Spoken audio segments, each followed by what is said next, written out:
Oh, okay. So anyway, the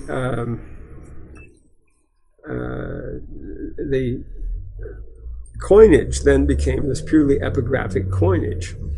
And meanwhile, the caliphate also went on the offensive in that it exported, in exchange for some of the coins, papyrus to the Roman Empire. And even though the relations were often warlike, it seems that there was peaceful trading going on even in the midst of wars.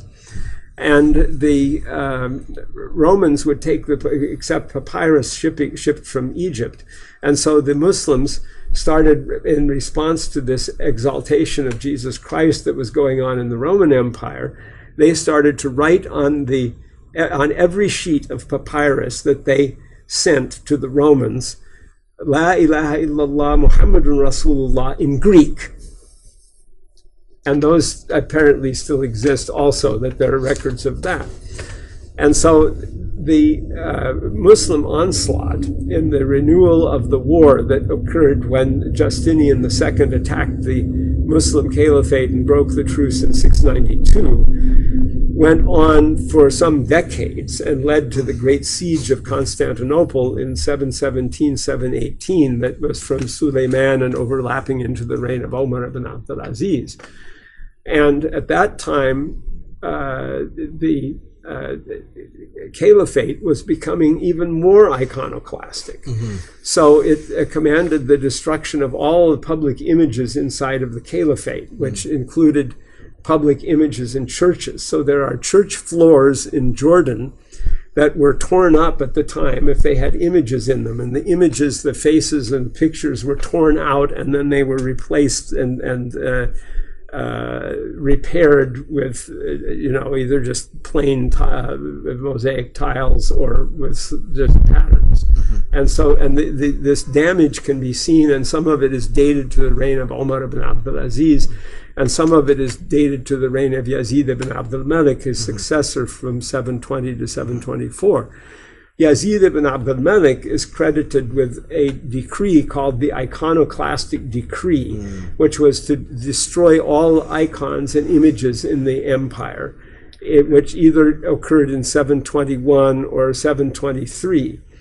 And this is a part of the heating up of the ideological war between the Roman Empire that couldn't be cracked by the Muslims, because the siege of Constantinople was a failure, and the caliphate. And as a result of that, the very odd thing happened in the Roman Empire, where the Roman Emperor Leo the Syrian, who himself was apparently from Syriac-speaking origin instead of Greek, and therefore had known the Muslims close up on the frontier, ruled that also all the icons should be destroyed in the Roman Empire. And this happened right on the heels of the iconoclastic decree of Yazid II in the Roman Empire in either 726 or 730. Is astonishing. And a lot of Eurocentric historians have said, it can't be that the Romans were influenced by the Muslims. How could that be? They were sworn enemies. They wouldn't have started destroying their icons out of what the Muslims were doing. To which I would say, it wasn't, of course, that they were adopting the Muslim religion, but it was rather that they were saying, well, we're being defeated and we have to clean up our ideological act in order for God to smile on us. And we have angered God having these images that we venerate, which were not there in the beginning of Christianity. So he destroyed the images and replaced that imagery with the cross. And so the cross as a symbol against the Muslim symbolism of epigraphic coinage. This can be traced quite clearly, and that led to great outbursts of iconoclasm and differences and civil strife in the Roman Empire over that issue. Well, anyway, going back to the Muslims then, this became a thing in the Muslim world, where you had rather rarely any expressions of anything else. So where were pictures permitted? They were permitted occasionally on carpets, because you're going to stomp on the carpets. Right. So there's even the hadith which says that Aisha had some pillows or something with images on them, and Right. you know, oh, maybe I should get rid of these. No, you sit on them, so never mind. Because if you're humiliating the images, then you can't be venerating them. So that illustrates that the point of it was to not venerate images. And so one might ask, coming down to today, do people venerate images or not? Now, if we're talking about the generality of the American public in the sense of ancient image venerating religions, then maybe people generally don't venerate images that much in the sense of thinking, this is my God, Right. or thinking this image or this statue is my God. And this is always a charge that was made even by ancient Hebrews against idols, that, oh, the people think that the stone is their God. Well, actually, no. Image venerators never have usually invested the stone itself with the divinity. They think it's a representation of the divinity, not the divinity itself. But whatever the case may be, with regard to that, if one sees that they are not investing the stone itself with divinity, but they are venerating that as a representation of something else, well, then what about all of the popular veneration that goes on? Right. Where we have stuff like we say, oh, so-and-so is a teenage idol. Yes. And so then you have this virtual veneration of the image, which is very problematic. As Abdul Hakim Jackson observed to me once in a conversation, if it had been the case that the Muslims had been able to persuade the world of their view of images, the world would be a different place. Right. It wouldn't be as it is, because all of that imagery, all of that photography, all of that broadcasting, that would all be unavailable. Yeah. Yeah, this is really somewhat, I guess you would say, somewhat where I was trying to bring the conversation to as well, because on one level, the discussion about like whether or not something's lawful or unlawful, that's really been done over a million times, I guess you can say. And Muslims make a decision about whether or not they want to make imagery, or they want to hang up imagery, or have pictures and things like that. And of course, there's always been this dispute since I guess you would say, the invention of photography, about whether or not a photograph actually is an accurate representation of what has been prohibited by the hadith of the Prophet, alayhi salatu wasalam. You know, but to me, I kind of feel that the more deleterious aspect of imagery relates to the aspects of domination, and aspects of even, like, you know, this sort of what you call virtual veneration that actually comes from it, that oftentimes people overlook.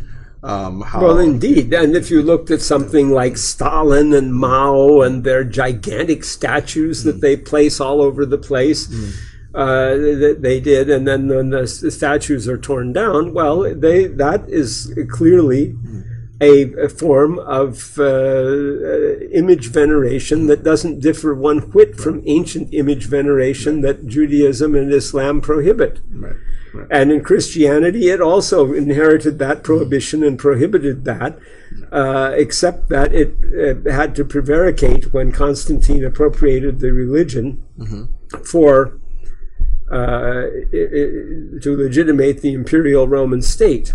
Right. And after that, image veneration grew up in it. And there is even the exchange between Constantine's sister Constantia and Eusebius, the bishop of Caesarea, when Constantia wrote to, as a new Christian from the imperial family, to Eusebius saying, "Send me a picture of our Lord."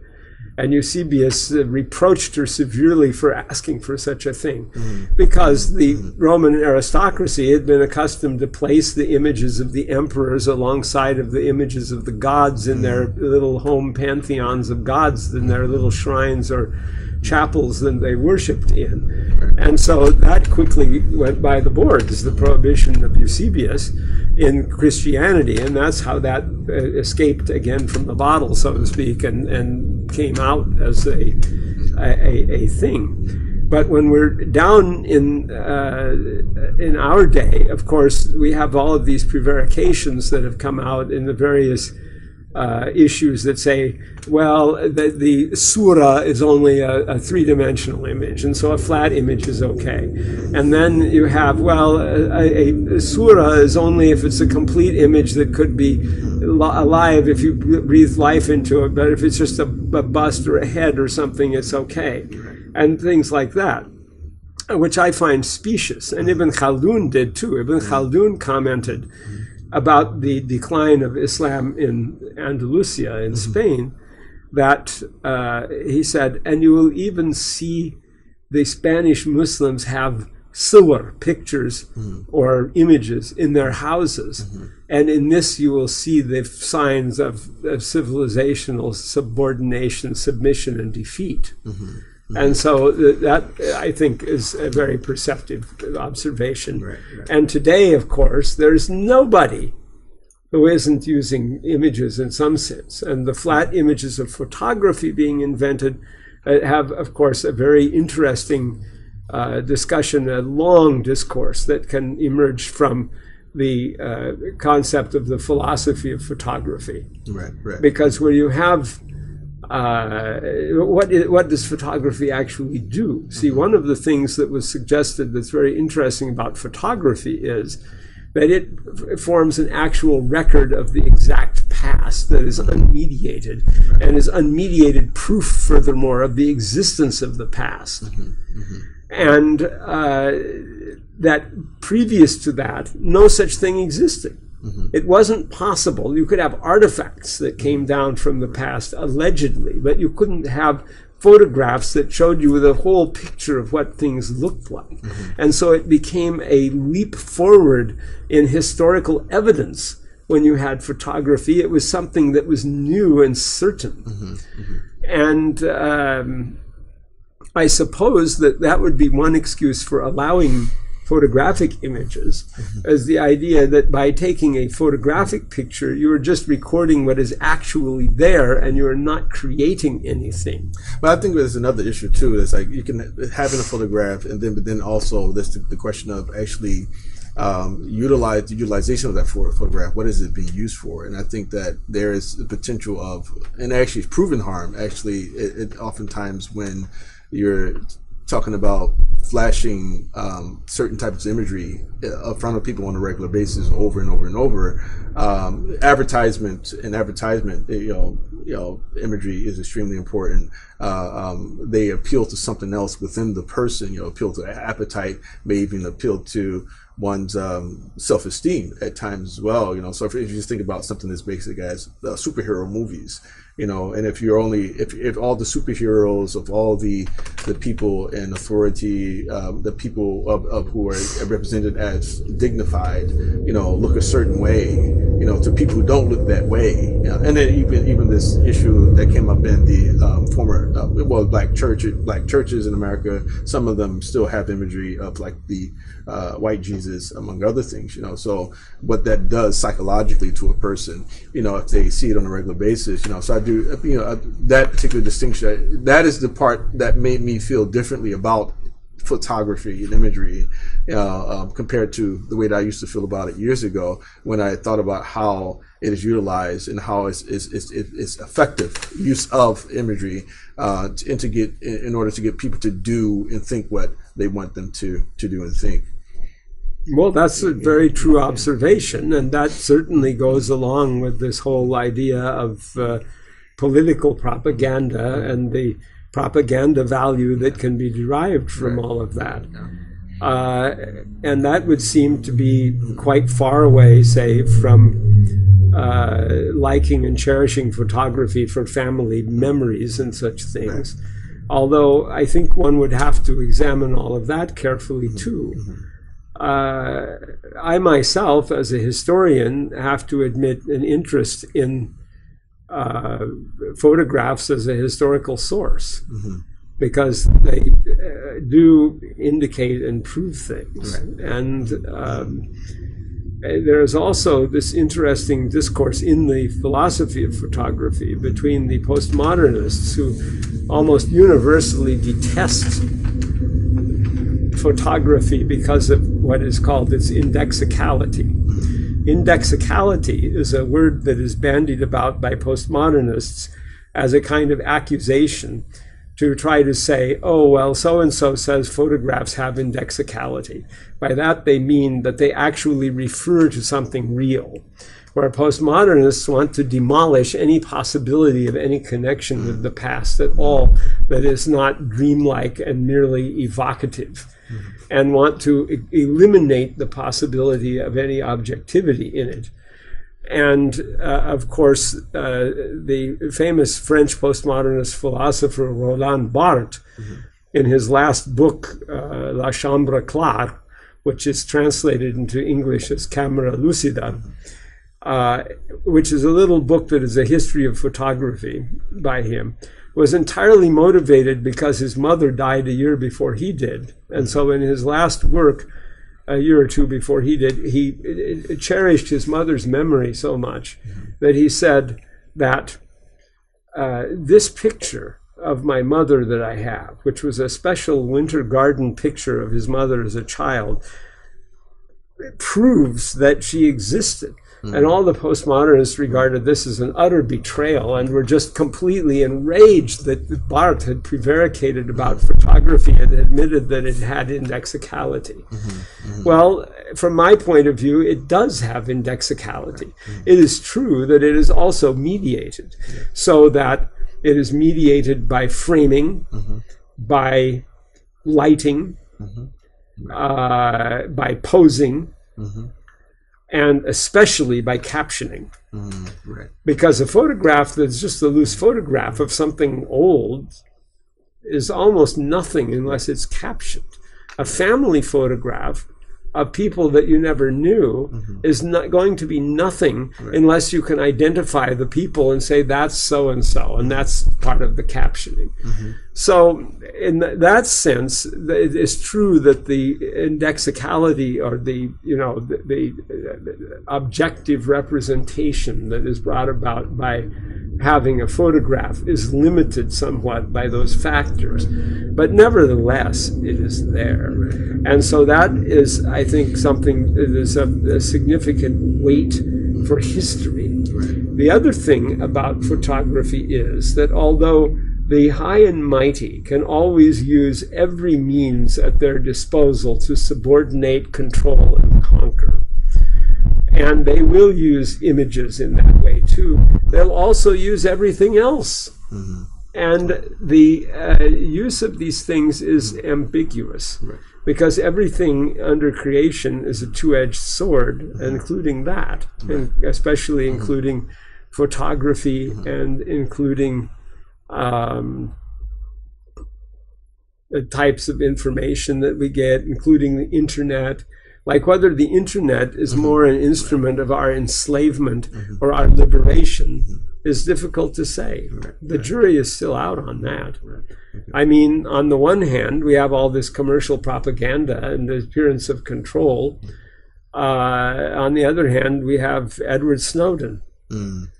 And as for photography, some images played a significant role, for example, in developing opposition to the Vietnam War, which might not have developed in the same way had that not been available. Exactly. So it's difficult to say, I think, that it's always going to be a bad influence. Although I would be most concerned about the issue of veneration of things, and that when one gets to have too much attachment to material things, whatever those things may be, that is not a good thing to have. But we've taken up a lot of your time, and I think you've more than explained and made your points, and we really do appreciate you, and hopefully we have more opportunity to archive at least some of your special gifts and your special wisdom that we want to share with other people. So inshallah, I guess. Well, it's my pleasure and honor to speak to you. Inshallah. That's a